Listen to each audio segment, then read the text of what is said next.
การเปลี่ยนแปลงของหน้าบ้านเฮาเนาะที่มีดอกไม้เต็มหน้าบ้านทุกปัจจุบันนี้ก็บ่แม่นเรื่องง่ายเนาะเริ่มแรกเขาก็เฮ็ดสวน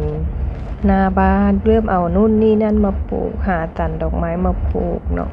มักเฮ็ดมักลกปอกแป๊กอยู่หน้าบ้านนี่แหละอันเริ่มแรกเขาก็เฮ็ดคานนั้น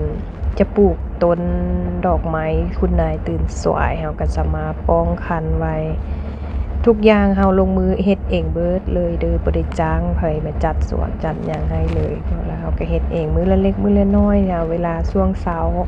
เฮามาเฮ็ดเทื่อละน้อยเพราะว่ามันบ่มีเวลาเนาะเฮาก็จะเป็นแม่ค้าขายเครื่องแดหั้นนะก็เลยว่าเอาค่อยๆเฮ็ดไป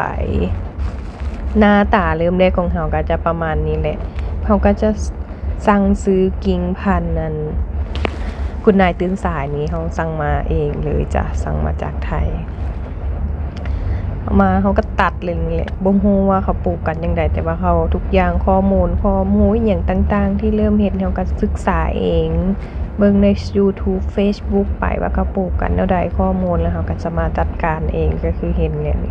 เอาดินมาถมไว้เลยตัดย่อยออกแล้วก็ดินถมไว้เลยการที่เฮาปลูกกิ่งมันน่ะจ้ะมันจะดีกว่าเฮาเอาไปซื้อแนวพันธุ์เป็นเม็ดมาหว่านเด้อพี่น้องถ้าเห็นกับเจ้าขายใน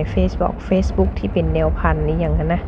มันจะปลูกแล้วเฮาเคยซื้อมาแล้วจ้ะเฮาซื้อมาแล้วแต่ว่ามันมาปลูกแบบมาหว่านแล้วมันบ่ได้ขึ้นเด้อเฮาซื้อ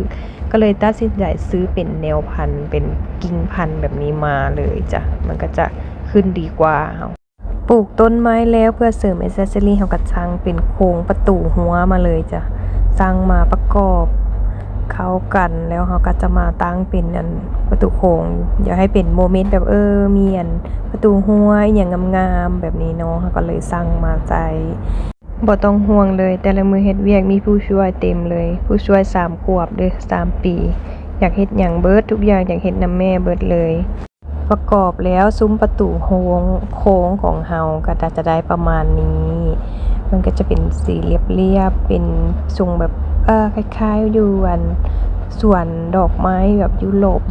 อะไรประมาณนี้ให้ฟีลแบบได้อยู่กับธรรมชาติหลายขึ้นเฮาก็จะได้โตเป็นหัวอันสีขาวนี่มาเติมแดงเป็นหัวพลาสติกสีขาวนี่เนาะมันก็จะบ่ได้สูงหลายอันนี้เพราะว่าเอามากั้นเพื่อว่าบ่ให้ลูกเข้าไปเหยียบหรือบ่ให้กระต่ายอยู่บ้านเข้าไปกินผักกินต้นไม้เฮาก็เลยว่าเอามากั้นพอแบบให้มันเข้ากันงามแบบออกมาก็ได้สไตล์ประมาณนี้เลยแล้วก็เฮาคิดว่าซุ้มมันเฮาก็จะใส่เป็นกุหลาบเนาะ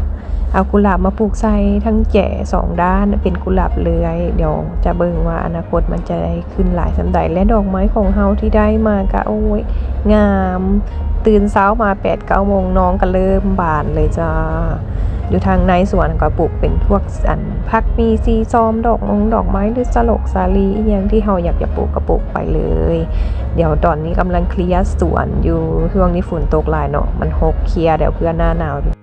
เฮาก็เกี่ยมปลูกผักสลัดหมากลินและเห็นบ่ต้นกุหลาบที่เฮามาใส่น้องก็เริ่มใหญ่แล้วเห็นบ่มีดอกออกมาแล้ว